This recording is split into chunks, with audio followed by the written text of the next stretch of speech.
Sebelum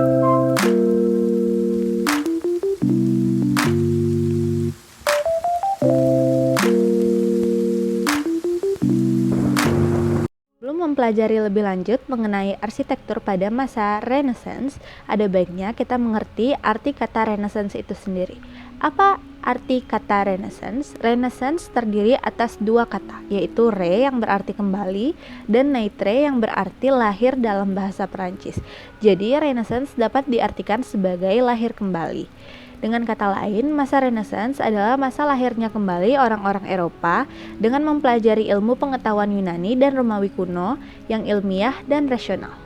Nah, masa Renaissance ini dimulai pada sekitar abad 15 hingga sekitar tahun 1650.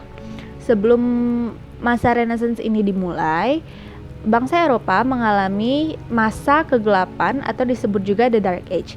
Pada masa kegelapan ini, kekuasaan gereja merupakan hal yang mutlak dan ajarannya adalah suatu hal yang tidak boleh dibantah. Pada masa ini pula, pemikiran ilmiah tenggelam oleh kepercayaan dan doktrin gereja. Kemudian seiring perkembangannya, mulai muncul gerakan yang mencoba melepaskan diri dan memberontak dari ajaran pada masa itu. Gerakan ini yang kemudian disebut gerakan Renaissance. Gerakan Renaissance merupakan sebuah pola pikir yang terlahir dari pemikiran kritikus dan kaum terpelajar Italia yang muak dengan kekerasan-kekerasan pada masa medieval. Pada masa medieval ini disebut juga masa Middle Age atau abad pertengahan. Yang menjadi ciri pada masa peradaban ini adalah agama yang menempatkan manusia sebagai makhluk yang lemah tak berdaya. Oleh karena itu, dapat dikatakan masa Renaissance merupakan salah satu periode penting dalam perkembangan budaya Eropa. Renaissance pertama kali diperkenalkan di Eropa Barat di kota Florence, Italia. Hal itu dipicu oleh kekalahan tentara salib dalam Perang Suci yang membuat para pemikir dan seniman menyingkir dari Romawi Timur menuju Eropa Barat. Perkembangan Renaissance terjadi di kota Florence. Gagasan Renaissance berkembang secara simultan di kota-kota dagang seperti Milan untuk kawasan Lombardia, Roma untuk kawasan negara Kepausan, dan Venezia untuk kawasan Timur Laut. Dalam skala kecil, gagasan Renaissance juga berkembang pesat di Ferrara, Mantua, dan Urbino. Masa Renaissance merupakan langkah awal dari era perkembangan kota-kota yang kemudian pada masa modern dikenal sebagai city planning atau perencanaan kota. Jadi, arsitek pada masa Renaissance itu ingin bangunan mereka lebih berkelas atau naik kasta dari bangunan yang pernah dibangun sebelumnya.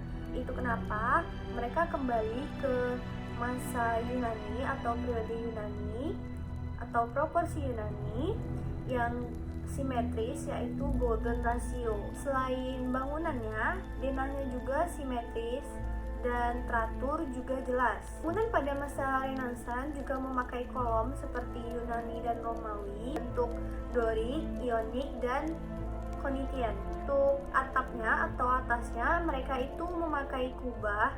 Nah, kubah ini bisa benar-benar kubah atau atap, bisa juga berfungsi sebagai ruangan yang kalau kita masuk baru kita tahu kalau ada ruangan di situ.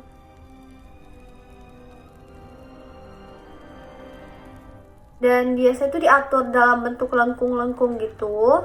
Dan kalau ada bukaan yang tidak memiliki pintu, itu biasanya ada lengkungan saja sebagai jalan keluar masuk, dan itu dihiasi oleh relief. Nah, untuk bahan bangunannya mayoritas menggunakan marmer pada interior dan warna bangunannya cenderung monokrom atau satu warna aja. Pada interior atau ruang dalamnya itu bagian dinding-dinding dan langit-langitnya itu dilapisi ukiran atau stuko. Objeknya itu seputar flora, sosok, perilaku fauna dan manusia, topeng-topeng, perahu maupun perisai. Tata kota pada masa Renaissance ini menggunakan simetrisme, di mana bangunan disatukan dalam sumbu-sumbu melintang dan membujur. Konsep Renaissance ini tidak hanya digunakan pada satu unit bangunan, namun banyak aspek hubungan satu bangunan dengan bangunan lainnya dalam satu kompleks atau secara lingkup dalam suatu kota ataupun secara keseluruhan. Perancangan kota konsep Renaissance adalah menyatukan elemen-elemen kota ke dalam suatu sistem antara lain dengan membuat pusat. Biasanya pusat kota ini adalah katedral. Juga menggunakan konsep benteng heksagonal, di mana benteng ini mengelilingi kota-kota yang sebagai pertahanan kota sehingga tidak dapat ditembus oleh musuh. Konsep kota ini sangat dipengaruhi oleh ekonomi, sosial, dan politik.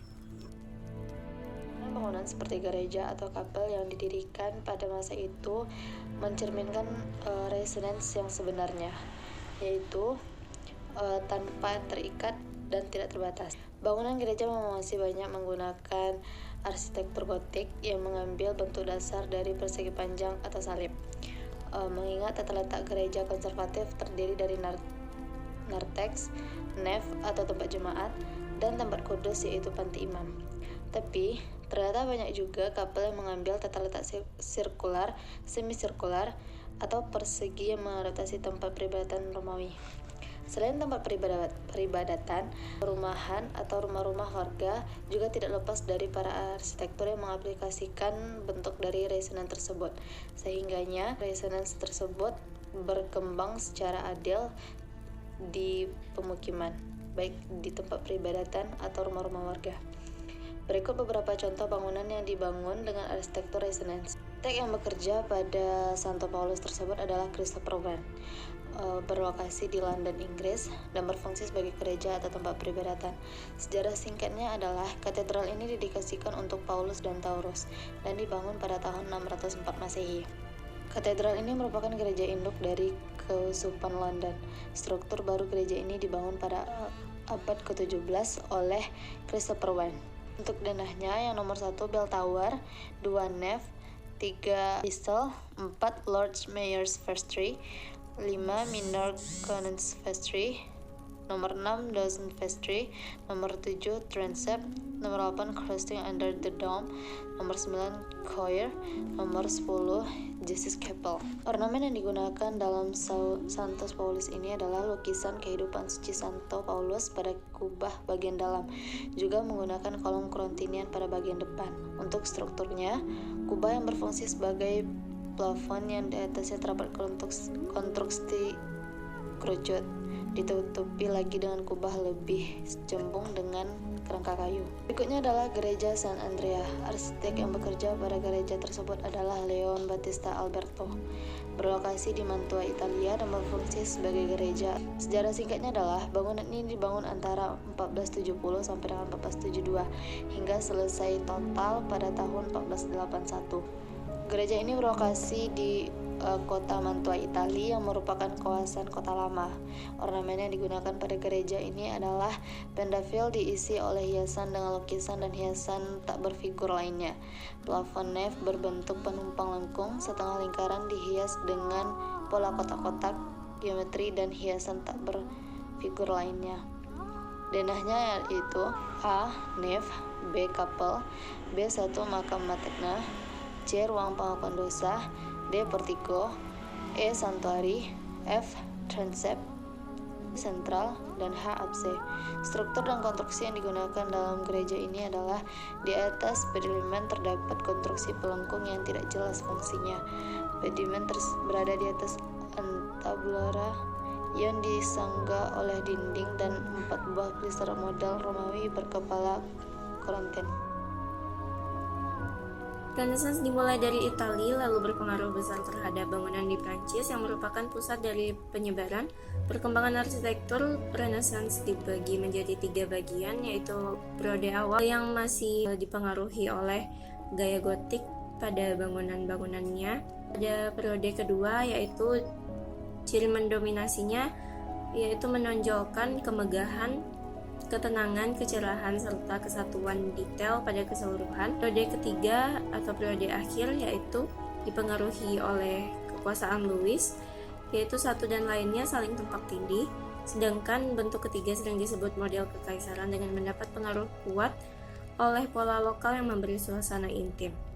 Contoh dari Renaissance pada masa modern yaitu bangunan di Italia yang masih sangat khas dengan kolom-kolom, bentuk bangunan yang simetris, dan juga ada beberapa yang mirip gereja tetapi dengan sentuhan modern, yaitu warna yang tidak lagi monoton dan tidak banyak lukisan-lukisan di interior bangunan.